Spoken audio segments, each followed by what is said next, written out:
Well, police are investigating after they say a subway rider in Manhattan put a harassing passenger in a headlock, and that passenger later died. According to a witness, the man began shouting, quote, "I want food. I'm not taking no for an answer. I'm ready to go back to jail, and I'll hurt anyone on this train." The man got on the subway car and began to say a somewhat aggressive speech, saying that he was hungry, he was thirsty, and he didn't care about anything. He didn't care about going to jail, that he didn't care that he gets a big life sentence, and it doesn't matter if he died. Jury selection begins today in New York.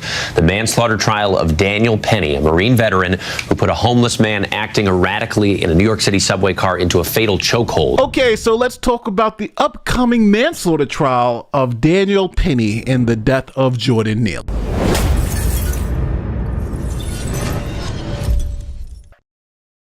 All right, so this is Jordan Neely. He is a Michael Jackson impersonator. Here is a clip of him dancing in the subway. Neely was a subway busker and Michael Jackson impersonator with more than 40 prior arrests and an active warrant out for his arrest from a felony assault. So now that you have a little bit more knowledge on who Jordan Neely is, let's talk about what happened on that fateful day in the city of New York. Here is local news initial reporting. Well, police are investigating after they say a subway rider in Manhattan put a harassing passenger in a headlock, and that passenger later died. Authorities say a 30-year-old was acting erratically and threatening other passengers yesterday on an F train at the Broadway Lafayette station when the 24-year-old stepped in to try to subdue the man. The man who died has 44 prior arrests in the subway system, including violent crimes. Police questioned the 24-year-old but released him, and no charges have been filed. Now, this is where I have to introduce you to Daniel Penny. He was on the train at the time that Jordan Neely started threatening passengers with violence. Now, the person who actually shot the video is an eyewitness to the event. Here is his eyewitness account of what happened that day. Heroism or vigilantism? The video shows 3 strap hangers subduing the 30-year-old man after witness Juan Alberto Vasquez says he got on the northbound F train and began acting aggressively, threatening riders. Law enforcement sources with knowledge of the case confirm his account, saying according to a witness, the man began shouting, quote, "I want food. I'm not taking no for an answer. I'm ready to go back to jail, and I'll hurt anyone on this train." The man got on the subway car and began to say a somewhat aggressive speech, saying that he was hungry, he was thirsty, and he didn't care about anything. He didn't care about going to jail, that he didn't care that he gets a big life sentence, and it doesn't matter if he died. Vasquez says he was scared and believes others on the train were too. Now, after making these threats to people, Jordan Neely was restrained by 3 men, Daniel Penny and 2 other individuals. Now, Daniel Penny came up from behind Jordan Neely and put him in a headlock while the other 2 men held his arms and took him to the ground. Here is the person who took these pictures explaining what happened with the altercation. Holding him there on the ground. 2 other men standing over them also helped subdue the man. If there was fear, the people who were bluish or who were there, where he separated everything, moved from their place. I stayed sitting in my place because it was a little further away. But obviously those moments, well, one thinks fear, one thinks he may be armed. He says that chokehold lasted about 15 minutes, even with the train stopped at one point at the Broadway Lafayette station and the doors open. Well, most of the people left. If they open the door, the train separates and it leaves. Almost all the people just stayed. The ones who were there on the floor fighting, a couple who was standing in front of them stayed. I think no one thought that he was in a risky situation because he was defending himself all the time. All the time he moved. He tried to remove his arm, and then when they had it on his side, he kept kicking. So he thought that he's defending himself. So now police arrive at the scene. They speak all the witnesses. The witnesses tell them exactly what you've just heard, that, hey, this guy was threatening to kill people on the train, and these 3 men jumped him and tried to restrain him until police came, and unfortunately he passed away there on the train. So police didn't even arrest Daniel Penny at the scene. They let him go because they said this is obvious self-defense. This is obvious that he was defending others. Police questioned the 24-year-old but released him, and no charges have been filed. Here's a quick word from our sponsor, Ethos. What feat of strength or bravery could you be capable of if it meant protecting your loved ones? Could you lift a car, run into a burning building, fight off a wild animal? Well, thankfully, you don't have to fight off a tiger to make your family safe. Protect your loved ones in minutes with Ethos. It's an affordable life insurance that's quick and easy and all online with no medical exams. Think about all the benefits of having life insurance. How would it feel to know that your loved ones have financial support if something happened to you? They could use it to keep up with the mortgage payments, pay bills, or more. If you've ever applied for life insurance before, you know it's confusing, annoying, and tedious to say the least. Now with Ethos, you just have to answer a few health questions for a quote and apply for coverage at ethoslife.com/Nate. That's ethoslife.com/Nate. Ethos offers customizable coverage to fit your needs and budgets. Get everything done online without complicated forms, doctor's appointments, or waiting for results. It's term life insurance on your terms. Personalize your coverage to your family's needs and get your free quote at ethoslife.com/Nate. That's ethoslife.com/Nate. So then the video of the incident hit online and the left turned Daniel Penny into a racist. Jordan Neely!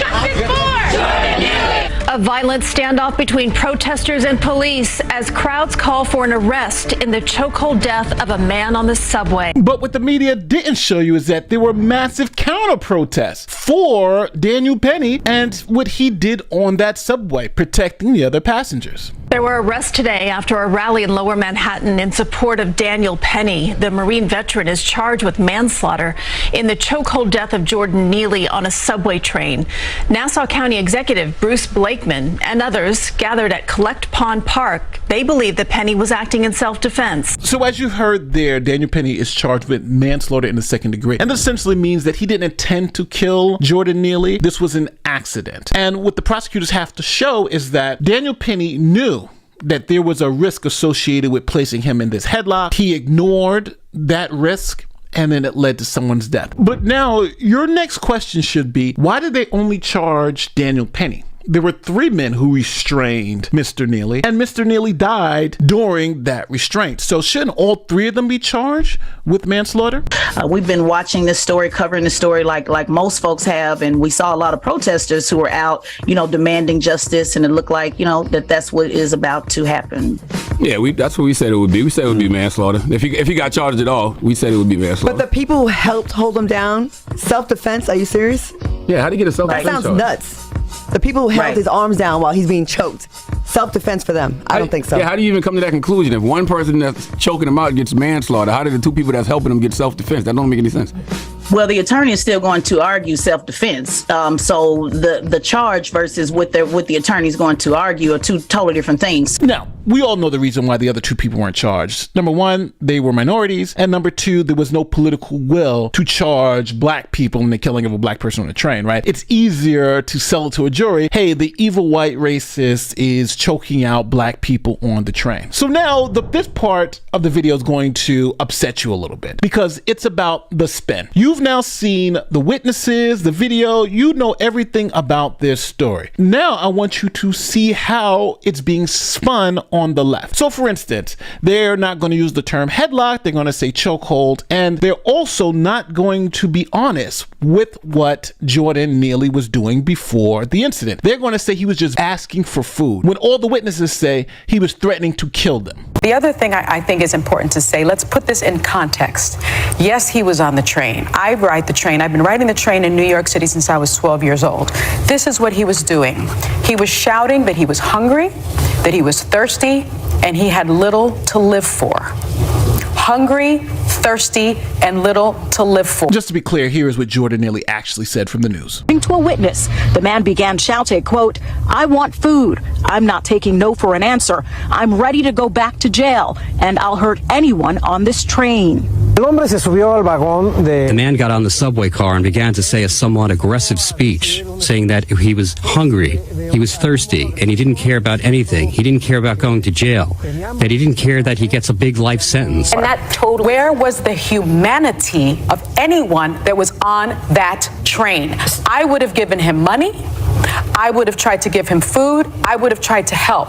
This is someone in need, in desperate need. And I am ashamed that someone that was part of our armed forces decided to become a vigilante and kill him. Now, do you see how dishonest Sunny is being with the facts of this case? She's just straight up lying to millions of people because no one's going to hold her accountable. Now, the next argument being made on the left is that Jordan Neely didn't hurt anybody. He was just on the train saying, I'm going to kill people. I want food. And I'm not taking no for an answer. I'm ready to go back to jail for a life sentence. I'm going to kill you if you don't give me what I want. They're saying that that doesn't matter because Jordan Neely hadn't harmed anybody yet. Take a look. I saw some anchor on TV today say this concept of preemptive self-defense. Now, to be fair to Penny's team, it's not, his lawyers aren't saying that, but there is no such thing as preemptive self-defense. It's not a thing that exists, okay? So when you go,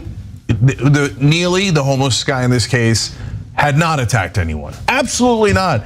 He did not take any physical step towards accosting anyone. And guys, if you jumped and choked every homeless person in New York that was screaming loudly in a subway or menacing or threatening, let's keep it real. There's a lot of those folks, right? Mm-hmm. But if it turns out, as witnesses are describing now, Penny jumps the guy before he'd done any attack, the second-degree manslaughter sounds about right. Now, the thing I actually laugh about this clip is that Cenk is just ignorant. And he is so ignorant, but he is confident in his ignorance. Now, when we talk about self-defense, Cenk is under the impression that you have to wait for the person to injure the other person or harm the other person before you can use self-defense. But what he doesn't understand is self-defense is used to also prevent harms. So Cenk believes that the people on that subway car had to actually wait for Jordan Neely to injure someone, to grab someone, to hurt someone before they can act, when the law makes it very clear that that's not the case. If someone is threatening you with words and you reasonably believe that that person is going to do something to you imminently, then you can respond with self-defense. Here's a quick example. Let's say you're walking down the street. You see someone that you're not friendly with. They stop in front of you and say, hey, I have a gun in my pocket and I'm going to shoot you and kill you because I hate your guts. Now, in this instance, you're armed with a firearm. Now, this person then reaches into their pocket. You, because of the threat, pull out your gun, shoot and kill that person. Is that self-defense? Of course it is. It's self-defense for sure. You don't have to wait for the person to pull the gun out. You don't have to wait to get shot. You just have to have a threat that's reasonable, that a reasonable person being threatened would feel their life was imminently in danger. And that's what happened on that subway. He didn't have to act on the threats. He just had to make the threats and put people in a position where they believed that he was going to carry out those threats. Again, it all has to be reasonable. Now, here is what Daniel Penny says happened on that subway. I live in the East Village in Manhattan, so I take the subway multiple times a day. In this instance, I was coming from school. I got out of class around 2:15, and I took I was at J Street Metro Tech, took the Uptown F train. At 2nd Avenue, a man came on, stumbled on, appeared to be on drugs. The doors closed, and he ripped his jacket off and threw it at the people sitting down to my left. I was listening to music at the time, and he was yelling, so I took my headphones out to hear what he was yelling. And the 3 main threats that he repeated over and over was, I'm gonna kill you, I'm prepared to go to jail for life, and I'm willing to die. You know, this was a scary situation, and Mr. Neely came on, he was threatening, I'm 6'2", and he was taller than me. So and there's a common misconception that Marines don't get scared. We're actually taught one of our core values is courage, and courage is not the absence of fear, but how you handle fear. And you know, I was scared for myself, but I looked around, I saw women and children. He was yelling in their faces, saying these threats. I couldn't just sit still. Some people say that I was holding on to Mr. Neely for 15 minutes. This is not true. I mean, between stops is only a couple minutes. So the whole interaction lasted less than 5 minutes. Some people say I was trying to choke him to death, which is also not true. I was trying to restrain him. You can see in the video, there's a clear rise and fall of his chest, indicating that he's breathing. I'm trying to restrain him from him being able to carry out the threats. And then some people say that this was about race, which is absolutely ridiculous. I didn't see a black man threatening passengers. I saw a man threatening passengers, a lot of whom were people of color. man who helped restrain Mr. Neely was a person of color. All right, so we're at the end of the video, and I'm going to tell you how I feel about this. I think it's clear this was self-defense. The police say it was self-defense. Every lawyer worth their weight is going to tell you it's self-defense. And you have multiple passengers on the train saying they were scared, they thought he was going to harm them, and that these men, Daniel Penny and the other two, are heroes. I think this is a political prosecution. The two other people of color who actually assisted in restraining Jordan Neely, holding his arm so he can't stop the headlock, those people would be charged if this was just about the law. This would be a gang assault, right? You had 3 people holding a man down until he died. Why aren't the other people charged with manslaughter? Well, the reason why is because they happen to be people of color. Now, it's sad to say this, but in this day and time, if this case was about the cold, hard facts in the law, Daniel Penny wouldn't be the only person charged because he wasn't the only person involved in restraining Jordan Neely. They all are responsible for his death. Now, what makes this even more challenging for the prosecution here is the prosecutor has to prove that this wasn't self-defense beyond a reasonable doubt. It's on the prosecutor to prove that Daniel Penny did not act with lawful self-defense. Now, let me know in the comments section whether you think this was murder, manslaughter, or do you think he's not guilty based on self-defense? Now, just to be clear, I think this is obviously self-defense. I think this guy, Daniel Penny, is obviously not guilty. And I think, hopefully, we can eventually live in a world where the facts matter and we stop prosecuting people based on the mob and more based on the facts. Hell, the police doesn't even think this kid's guilty. So with that, don't forget, like, share, subscribe, do all that great YouTube stuff. My name is Nate the Lawyer, and I'll see you in the next one. Peace.